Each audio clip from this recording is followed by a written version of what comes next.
in addition to being the executive director of the Justice Democrats for a while now, you've been a political commentator on CNN. I think I'm trying to come up with another person that is as regularly on, that is as on the left as you. You're still fairly singular in that area. So overall, how has the experience been? Is it at all frustrating to often be on panels, sort of overwhelmed by people that disagree quite a bit with you politically? Well, I'll answer it in a few ways. Well, one, right now in the pandemic, it's been hard for not Yes. just progressives, but I think anyone that is not a health expert, right? That's not a medical expert, because people want to hear from their public health officials. At the same time, there are moments like what we saw this morning with Joe Biden going on MSNBC. There's the presidential race that is still there. So I'm sure that that's going to change soon as we focus on politics and how that's impacted by the pandemic. So I haven't been able to go on lately, but hopefully I get to go on again soon. And I think in general, I just am, grateful for the experience. I think that I see this as a position where hopefully I can elevate the mission of Justice Democrats, where I can elevate what we're trying to all fight for in this movement, especially on issues that matter when it comes to healthcare right now, when it comes to the economy. After we're seeing what's decimated, and what's been interesting is that there's great commentators that where we've debated things like Green New Deal, we've debated things like Medicare for all, and especially right now where the pandemic just shows all of the gaps that we're facing in our healthcare system and how unprepared, even how horrifying Trump has responded to this, America has been in responding to it, and our ability to coordinate at the level that we need to Yeah. is astounding, and it proves what we're talking about. So I'm really motivated to go back on and share, I think, what the ideas and solutions that are inevitable right now when it comes to thinking about how we tackle climate change, Medicare for all, Hmm. or guaranteeing healthcare as a human right, and all of that. I certainly hope that they have you on soon. They need you in a very real sense. Zooming out a little bit, I'm curious. It seemed like over the past year or so, CNN especially, and I also want to give credit specifically to Chris Cuomo, has been sort of much more open to having on people who are very open. They're on the left, they're progressive, DSA members, socialists, whatever. And my fear is that that was an openness that might have been being driven by the fact that Bernie Sanders was in the race and it looked like there was a good chance of him winning, and that if that was the direction the Democratic Party was moving in, it would make sense for them to have on more voices that represent that. My fear is that, Cenk of the Young Turks was being brought on a lot. Anna Kasparian. I had just joined Chris Cuomo right before the pandemic hit. I sort of fear that those opportunities might not come back when normal things resume, if Joe Biden signals, the continued strength of the centrist wing of the Democratic Party. Do you think that there might be some basis for that fear, or are you optimistic that those opportunities will return?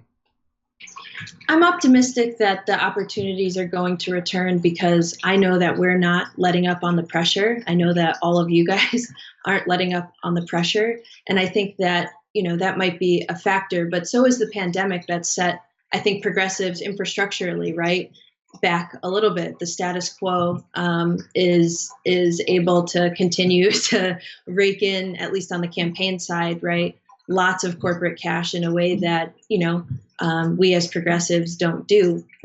We also are not in the same level of having the same levels of access to the mainstream media.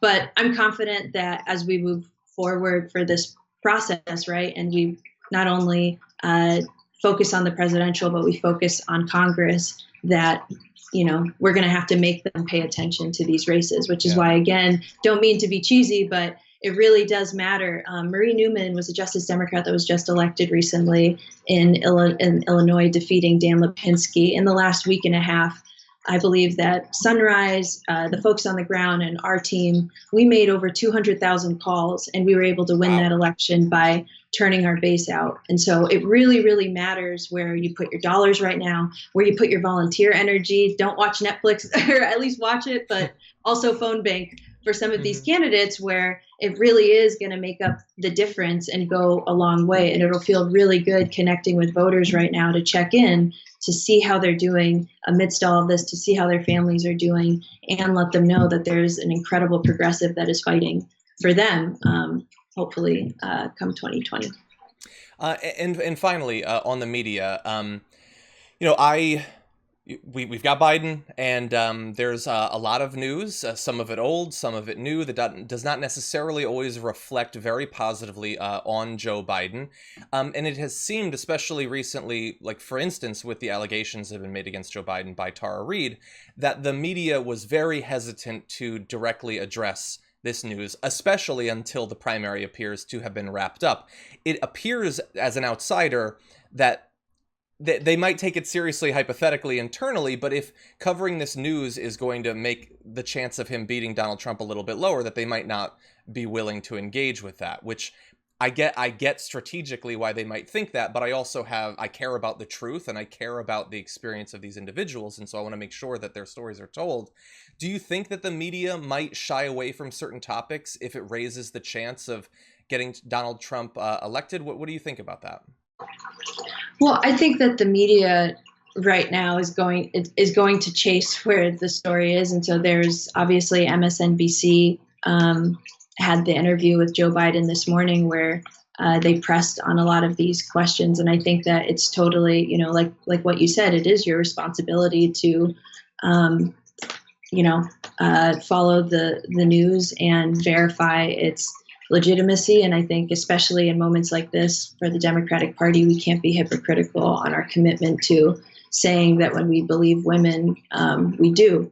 So I think that the media definitely has a lot of responsibility in how they cover this, and each network is doing their own things, but I think it's journalists' responsibility right now to cover it as accurately as possible and not insert the dynamics of the presidential race. Okay. Alexandria Rojas, as always, we appreciate you joining the show, and we couldn't value more the work that you do with Justice Democrats, but also for representing the left on CNN. So thank you again. Thank you.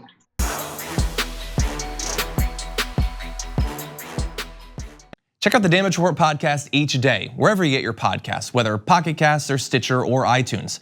You can join me as I give you the news and stories you want, with a range of co-hosts and interview guests jumping in on the fun each day. Again, that's the Damage Report, wherever you get your podcasts. And if you get them at iTunes, don't forget to rate and review. Sometimes I'll read them live on the show.